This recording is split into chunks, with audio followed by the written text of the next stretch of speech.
ನಮಸ್ಕಾರ ಎಲ್ಲರಿಗೂ, welcome back to my vlogs. ನಾವು ಈರುಳ್ಳಿನ ಡೈಲಿ ಬಳಸ್ತಾ ಇರ್ತೀವಿ. ಈರುಳ್ಳಿ ಸಿಪ್ಪೆನೆಲ್ಲ ಬಿಸಾಡ್ಬಿಡ್ತೀವಿ. ಆ ಸಿಪ್ಪೆನ ಬಿಸಾಡೋ ಬದಲು ಈ ರೀತಿ ನಾವು ಅದರಿಂದ ಒಳ್ಳೆ ಪ್ರಯೋಜನಗಳನ್ನ ಪಡ್ಕೋಬಹುದು.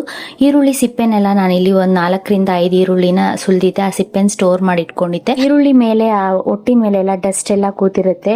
ಅದಕ್ಕೆ ನಾವು ಈರುಳ್ಳಿ ಸಿಪ್ಪೆನ 1-2 ಸರಿ ನೀರಲ್ಲಿ ವಾಶ್ ಮಾಡ್ಕೋಬೇಕು. ವಾಶ್ ಮಾಡ್ಕೊಂಡು ಇಲ್ಲಿ ನಾನೊಂದು ಪಾತ್ರೆಗೆ ಹಾಕೊಂಡು ಅದಕ್ಕೆ ಒಂದು ಅರ್ಧ ಲೋಟದಷ್ಟು ನೀರು ಹಾಕೋತಾ ಇದ್ದೀನಿ. ಆ ಈರುಳ್ಳಿ ಸಿಪ್ಪೆ ಮುಳುಗೋಷ್ಟು ನೀರು ಹಾಕೊಂಡು ಒಂದು 5 ನಿಮಿಷ ಈರುಳ್ಳಿ ಸಿಪ್ಪೆಯಲ್ಲಿರೋ ಸಾರಾಂಶ ಎಲ್ಲ ಬಿಡೋ ಹಾಗೆ ನಾವು ಚೆನ್ನಾಗಿ ನೀರನ್ನ ಕುದಿಸ್ಕೋಬೇಕು. ಕುದಿಸ್ಕೊಂಡಾದ್ಮೇಲೆ ಈ ನೀರನ್ನ ನಾವು ಏನಕ್ಕೆ ಬಳಕೆ ಮಾಡ್ಬೋದು ಅಂದ್ರೆ, ಈರುಳ್ಳಿ ಸಿಪ್ಪೆ ನೀರನ್ನ ಕಾಯಿಸಿದಾದ್ಮೇಲೆ ಅದನ್ನ ಸ್ವಲ್ಪ ತಣ್ಣಗಾಗ್ಬಿಟ್ಟು ಅದನ್ನ ನಾವು ಹೇರ್ ಸ್ಕ್ಯಾಲ್ಪ್ ಗೆ ಅಪ್ಲೈ ಮಾಡೋದ್ರಿಂದ, ನಾವು ಚೆನ್ನಾಗಿ ಸ್ಕ್ಯಾಲ್ಪ್ ಗೆ ಅಪ್ಲೈ ಮಾಡ್ಕೊಂಡು ಒಂದು 1/2 ಅವರ್ ಬಿಟ್ಟು ತಲೆ ಸ್ನಾನ ಮಾಡೋದ್ರಿಂದ ನಮ್ಗೆ ಹೇರ್ ಫಾಲ್ ಕಂಟ್ರೋಲ್ ಆಗ್ತಾ ಬರುತ್ತೆ. ಮತ್ತೆ ಡ್ಯಾಂಡ್ರಫ್ ಕೂಡ ಕಂಟ್ರೋಲ್ ಆಗುತ್ತೆ. ಹೇರ್ ಗ್ರೋತ್ ಚೆನ್ನಾಗುತ್ತೆ. ನಾವು ವಾರಕ್ಕೊಂದ್ಸರಿ ಈ ರೀತಿ ಈರುಳ್ಳಿ ಸಿಪ್ಪೆನೆಲ್ಲ ಸ್ಟೋರ್ ಮಾಡಿ ಇಟ್ಕೊಂಡು ಆ ಈರುಳ್ಳಿ ಸಿಪ್ಪೆನ ಕುದಿಸ್ಬಿಟ್ಟು ಆ ನೀರನ್ನ ನಾವು ಸ್ಕ್ಯಾಲ್ಪ್ ಅಪ್ಲೈ ಮಾಡಿ ಸ್ನಾನ ಮಾಡ್ಕೊಳ್ಬಹುದು.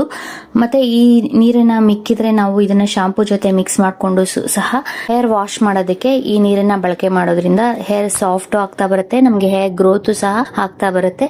ಸೊ ಈ ರೀತಿ ನಾವು ಈರುಳ್ಳಿ ಸಿಪ್ಪೆನ ಬಿಸಾಡೋ ಬದಲು ಅದರ ಪ್ರಯೋಜನಗಳನ್ನ ಪಡ್ಕೋಬಹುದು. ಈ ಟಿಪ್ಸ್ ಎಲ್ಲರಿಗೂ ಯೂಸ್ಫುಲ್ ಆಗುತ್ತೆ ಅನ್ಕೊಂಡಿದೀನಿ. ಈ ಟಿಪ್ಸ್ ನಿಮ್ಗೆ ಎಲ್ಲರಿಗೂ ಇಷ್ಟ ಆದ್ರೆ ಪ್ಲೀಸ್ ಲೈಕ್ ಮಾಡಿ, ಶೇರ್ ಮಾಡಿ, ಮತ್ತೆ ಸಬ್ಸ್ಕ್ರೈಬ್ ಮಾಡಿ. ಈ ರೀತಿ ಸಿಪ್ಪೆನೆಲ್ಲ ಕಾಯಿಸಿದ ನೀರು ಇರುತ್ತಲ್ಲ, ಈ ನೀರನ್ನ ನಾವು ಬೇಕಾದ್ರೆ ಸ್ಟೋರ್ ಮಾಡಿ ಒಂದು ಬಾಟ್ಲಲ್ಲಿ, ಸ್ಪ್ರೇ ಬಾಟ್ಲಲ್ಲಿ ಹಾಕಿ ನಾವು ವಾರಕ್ಕೊಂದ್ಸರಿ ಯೂಸ್ ಮಾಡಬಹುದು. ಫ್ರಿಜ್ ಅಲ್ಲಿ ಸ್ಟೋರ್ ಮಾಡಿ ಇಟ್ಕೋಬಹುದು. ನೆಕ್ಸ್ಟ್ ಟಿಪ್ ಬಂದು, ಈ ರೀತಿ ನಾವು ಓದ್ಬೇಕಾದ್ರೆ ಕೆಲವೊಂದ್ಸಲ ನಾವೇ ಆಗ್ಲಿ ಮಕ್ಕಳೇ ಆಗ್ಲಿ ಆ ಪುಸ್ತಕ ಕ್ಲೋಸ್ ಆಗ್ತಾ ಇರುತ್ತೆ, ಯಾವ ಪೇಜ್ ಅಂತ ಗೊತ್ತಾಗೋದೇ ಇಲ್ಲ. ಸೊ ಆ ಪೇಜ್ ಅಲ್ಲೇ ಇವತ್ತು ಓದಿದ್ ನಾಳೆ ಅದೇ ಪೇಜ್ ಓಪನ್ ಮಾಡ್ಕೋಬೇಕು ಅಂದ್ರೆ ಈ ರೀತಿ ಒಂದು ದಾರ ತಗೊಂಡು ಆ ದಾರನ ಹಾಕಿಟ್ಬಿಡೋದ್ರಿಂದ ಮತ್ತೆ ನಾವು ಓಪನ್ ಮಾಡ್ಬೇಕಾದ್ರೆ, ನಾಳೆ ಓದ್ಬೇಕಾದ್ರೆ ಈ ರೀತಿ ಓಪನ್ ಮಾಡಿದಾಗ ನಾವು ಎಲ್ಲಿಗೆ ಸ್ಟಾಪ್ ಮಾಡಿರ್ತೀವೋ ಅದೇ ಪೇಜ್ ನ ನೀಟಾಗಿ ಓಪನ್ ಮಾಡ್ಕೊಂಡು ಓದಕ್ಕೆ ಈಸಿ ಆಗುತ್ತೆ.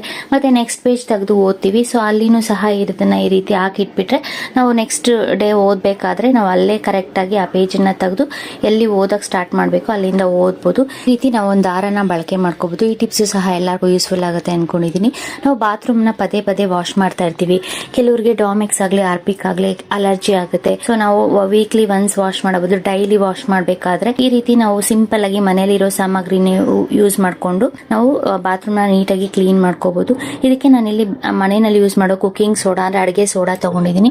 ಫಸ್ಟ್ ಅಡಿಗೆ ಸೋಡಾನೆಲ್ಲ ಈ ರೀತಿ ಎಲ್ಲೆಲ್ಲಿ ಕಲೆ ಆಗಿರುತ್ತೆ ಬಾತ್ರೂಮ್ ಅಲ್ಲಿ ಎಲ್ಲ ಹಾಕೊಂಡು ನಾವು ಇದನ್ನ ಕಮೋಡ್ ವಾಶ್ ಮಾಡಕ್ ಕೂಡ ಯೂಸ್ ಮಾಡಬಹುದು.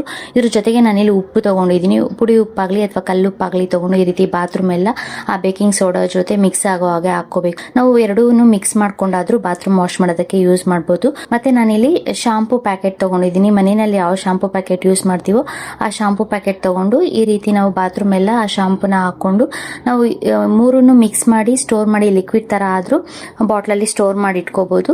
ನಾವು ಇದನ್ನ ಈ ರೀತಿ ಪೌಡರ್ ಹಾಕೊಂಡು ಅದ್ರ ಮೇಲೆ ಶಾಂಪೂ ಹಾಕೊಂಡು ನೀಟಾಗಿ ಬಾತ್ರೂಮ್ ವಾಶ್ ಮಾಡೋದ್ರಿಂದ ಬಾತ್ರೂಮ್ ಟೈಲ್ಸ್ ಎಲ್ಲ ನೀಟಾಗಿರುತ್ತೆ. ಮತ್ತೆ ಕಮೋಡು ಸಹ ನೀಟಾಗಿ ವಾಶ್ ಮಾಡ್ಕೋಬಹುದು. ಡಾಮೆಕ್ಸ್ ಅಲರ್ಜಿ ಅನ್ನೋರು ಈ ರೀತಿ ನಾವು 2 ದಿವಸಕ್ಕೊಂದ್ಸರಿ ಬಾತ್ರೂಮ್ ನ ಕ್ಲೀನ್ ಮಾಡ್ಕೊಳ್ಳೋದ್ರಿಂದ ಸ್ಮೆಲ್ಲು ಸಹ ಚೆನ್ನಾಗಿರುತ್ತೆ.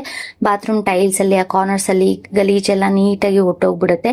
ಡಾಮೆಕ್ಸ್ ಹಾರ್ಪಿಕ್ ಹಾಕೋದ್ರಿಂದ ಕೆಲವರಿಗೆ ಅಲರ್ಜಿ ಆಗುತ್ತೆ ಅನ್ನೋರು ಈ ರೀತಿ ಸಿಂಪಲ್ ಆಗಿ ಮನೇಲಿರೋ ಸಾಮಗ್ರಿನೇ ಬಳಸ್ಕೊಂಡು ನಾವು ಕಮೋಡ್ ಆಗ್ಲಿ ಬಾತ್ರೂಮ್ ಟೈಲ್ಸ್ ಆಗ್ಲಿ ನೀಟಾಗಿ ವಾಶ್ ಮಾಡ್ಕೋಬಹುದು. 2 ಡೇಸ್ ಒನ್ಸ್ ಬಾತ್ರೂಮ್ ಸಹ ನೀಟಾಗಿರುತ್ತೆ. ಸೊ ಈ ಟಿಪ್ಸ್ ಸಹ ಎಲ್ಲಾ ಮಹಿಳೆಯರಿಗೂ ಯೂಸ್ಫುಲ್ ಆಗುತ್ತೆ ಅನ್ಕೊಂಡಿದೀನಿ.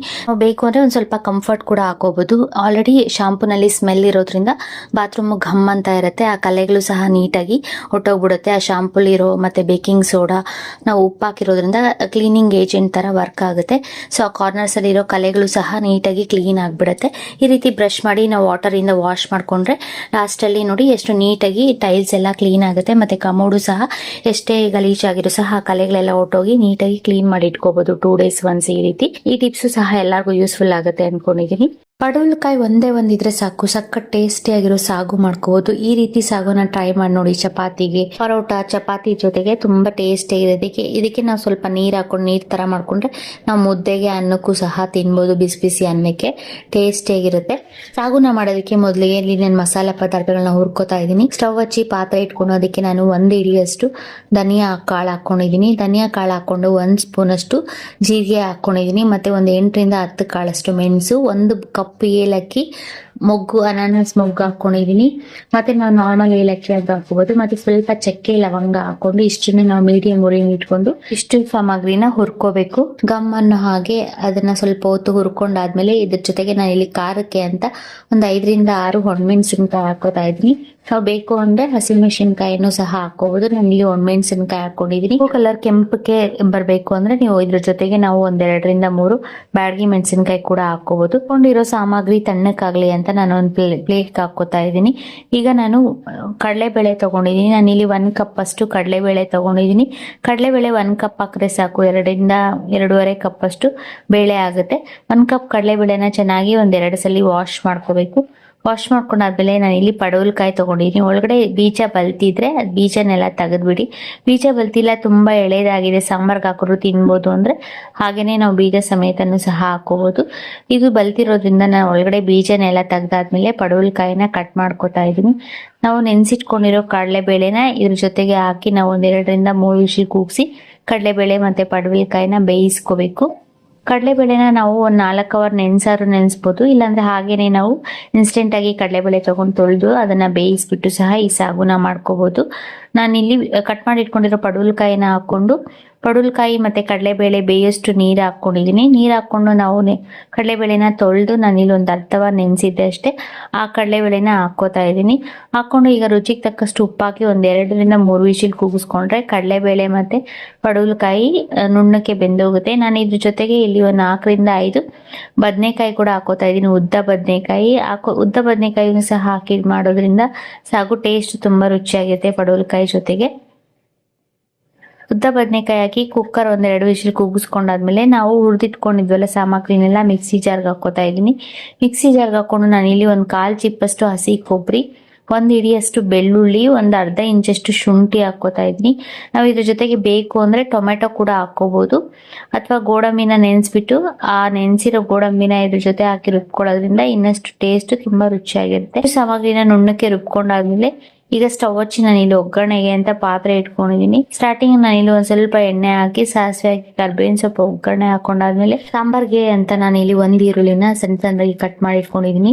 ಈರುಳ್ಳಿನ ಹಾಕಿ ನಾವು ಎಣ್ಣೆನಲ್ಲಿ ಒಂದ್ ಸ್ವಲ್ಪ ಹೊತ್ತು ಫ್ರೈ ಮಾಡ್ಕೋಬೇಕು. ಈರುಳ್ಳಿನ ಒಂದ್ ಸ್ವಲ್ಪ ಅದು ಲೈಟ್ ಬ್ರೌನ್ ಕಲರ್ ಆಗಬೇಕು. ಎಣ್ಣೆನಲ್ಲಿ ಫ್ರೈ ಮಾಡ್ಕೊಂಡು ನಾವು ರುಬ್ಬಿಟ್ಕೊಂಡಿರೋ ಮಸಾಲೆ ಹಾಕಿ ಅದನ್ನು ಸಹ ನಾವು ಎಣ್ಣೆನಲ್ಲಿ ಒಂದ್ ಸ್ವಲ್ಪ ಹೊತ್ತು ಹಸಿ ವಾಸನೆ ಹೋಗೋವರೆಗೂ ಫ್ರೈ ಮಾಡ್ಕೋಬೇಕು. ನಾವು ಆಲ್ರೆಡಿ ಎಲ್ಲ ಸಾಮಗ್ರಿನ ಇಟ್ಕೊಂಡಿರೋದ್ರಿಂದ ತುಂಬಾ ಹೊತ್ತಿಂದ ಒಂದ್ ಸ್ವಲ್ಪ ಹೊತ್ತು ಈ ರೀತಿ ಮಸಾಲ ಹಸಿ ವಾಸನೆ ಹೋಗೋವರೆಗೂ ಬೇಯಿಸ್ಕೊಂಡು ಎಣ್ಣೆನಲ್ಲಿ ಈಗ ನಾವು ರುಬ್ಬಿಟ್ಕೊಂಡಿರೋ ಕಡಲೆಬೇಳೆ ಮತ್ತೆ ಪಡವಲಕಾಯಿ ಬದನೆಕಾಯಿ ಮಿಕ್ಸ್ಚರ್ನ ಈ ಮಸಾಲೆ ಜೊತೆಗೆ ಹಾಕಿ ಮಿಕ್ಸ್ ಮಾಡ್ಕೋಬೇಕು. ಇದಕ್ಕೆ ಯಾವುದೇ ರೀತಿ ಧನಿಯಾ ಪೌಡರು ಮತ್ತೆ ಖಾರದ ಪುಡಿ ಏನು ಬಳಸಿಲ್ಲ. ಆಲ್ರೆಡಿ ನಾನು ಧನಿಯಾ ಕಾಳು ಹಾಕೊಂಡಿರೋದ್ರಿಂದ ನಮ್ಗೆ ಗರಂ ಮಸಾಲಾನ ಅವಶ್ಯಕತೆ ಇರಲ್ಲ ಮತ್ತೆ ಧನಿಯಾ ಪೌಡರು ಬೇಕಾಗಲ್ಲ. ನಾವು ರುಬ್ಬಿಟ್ಕೊಂಡಿರೋ ಮಸಾಲೆ ಹಾಕಿ ನಾವು ಬೇಯಿಸಿಟ್ಕೊಂಡಿರೋ ಪಡವಲಕಾಯಿ ಮತ್ತೆ ಕಡಲೆಬೇಳೆನ ಹಾಕಿ ಮಿಕ್ಸ್ ಮಾಡ್ಕೊಂಡು ರುಚಿಗೆ ತಕ್ಕಷ್ಟು ಉಪ್ಪು ಹಾಕಿ ನಾವು ಈ ಜಾರಲ್ಲಿ ಸ್ವಲ್ಪ ಉಳಿದಿರೋ ಮಸಾಲೆ ಇತ್ತು, ಅದಕ್ಕೆ ನಾನು ಇಲ್ಲಿ ಒಂದ್ ಸ್ವಲ್ಪ ನೀರ್ ಹಾಕಿ ನೋಡ್ಕೊಂಡು ಹಾಕೋತಾ ಇದೀನಿ. ನಾವು ಸಾಗು ಗಟ್ಟಿಯಾಗಬೇಕು ಅಂದ್ರೆ ಗಟ್ಟಿಯಾಗಿ ಮಾಡ್ಕೋಬಹುದು. ಒಂದ್ ಸ್ವಲ್ಪ ನೀರ್ ಹಾಕ್ಬೇಕು ಅಂದ್ರೆ ಮೀಡಿಯಂ ಆಗಿ ಒಂದ್ ಸ್ವಲ್ಪ ನೀರ್ ಹಾಕಿ ನಾನಿಲ್ಲಿ ಒಂದ್ 5 ನಿಮಿಷ ಇದನ್ನ ಕುದಿಸ್ಕೊಂಡ್ರೆ ಸಾಕು. ಕಡಲೆಬೇಳೆ ಪಡವಲಕಾಯಿ ಸಾಗು ರೆಡಿ ಆಗುತ್ತೆ. ಇದು ಚಪಾತಿಗೆ ತುಂಬಾ ಟೇಸ್ಟಿ ಇರುತ್ತೆ. ಒಂದ್ ಸ್ವಲ್ಪ ಅರಿಶಿನ ಪುಡಿ ಹಾಕೋತಾ ಇದೀನಿ. ಇದನ್ನ 5 ನಿಮಿಷ ಕುದಿಸಿದಾದ್ಮೇಲೆ ಇದು ಸ್ವಲ್ಪ ಗಟ್ಟಿ ಆಗುತ್ತೆ. ನಿಮ್ಗೆ ಸ್ವಲ್ಪ ನೀರಾಗಬೇಕು ಅಂದ್ರೆ ನೀರಾಗಿ ಮಾಡ್ಕೋಬಹುದು. ನಾನು ಇಲ್ಲಿ ಗಟ್ಟಿಯಾಗಿ ಮಾಡ್ಕೊಂಡಿದೀನಿ. ಇದು ಚಪಾತಿಗೆ ಪೂರಿಗೆ ಎಲ್ಲ ತುಂಬಾ ರುಚಿಯಾಗಿರುತ್ತೆ ಈ ಕಡಲೆಬೇಳೆ ಸಾಗು. ಇದಕ್ಕೆ ಯಾವುದೇ ರೀತಿ ಗರಂ ಮಸಾಲ ಸಹ ಬೇಕಾಗಿಲ್ಲ, ಹಾಗೇನೆ ಮಾಡ್ಕೊಂಡು ತಿನ್ಬಹುದು. ಈ ವಿಡಿಯೋ ನಿಮ್ಗೆ ಇಷ್ಟ ಆದರೆ ಪ್ಲೀಸ್ ಲೈಕ್, ಶೇರ್, ಸಬ್ಸ್ಕ್ರೈಬ್ ಮಾಡಿ. Thank you.